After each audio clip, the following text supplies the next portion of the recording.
ఈ సంవత్సరం చూస్తా ఉంటే ఇంకొక 2-3 రోజుల్లో శ్రీశైలం ఫుల్ అయిపోయింది. ఇప్పటికే నాగార్ సాగర్ ఫుల్ అవుతుంది, పులిచింతల ఫుల్ అవుతుంది.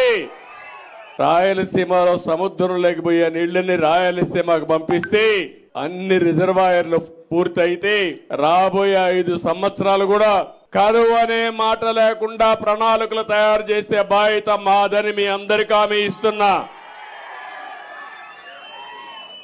నీరనేది చాలా ముఖ్యం. నీరున్నప్పుడు నీటి విలువ తెలియదు. నీటి సమస్య శాశ్వతంగా పరిష్కారం చేసుకోగలిగితే ఒక పక్క మీరు చూస్తున్నారు, సాగునీరు వల్ల బ్రహ్మాండంగా పంటలు పండించే అవకాశం వస్తుంది, ఆహార ధాన్యాల కొరత తీరే పరిస్థితి వస్తుంది. రాయలసీమలో ముఖ్యంగా నేను ఒకటే ఆలోచిస్తున్నా, ప్రతి ఎకరాకు నీళ్లు ఇవ్వాలి.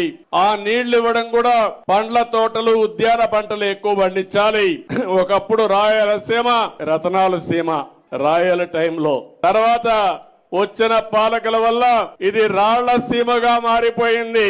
నేను అందుకే చెప్పాను, ఈ రాయలసీమను రతనాల సీమగా తయారు చేస్తానని నేను మీకు హామీ ఇచ్చాను ఎన్నికలప్పుడు. ఇది సాధ్యం.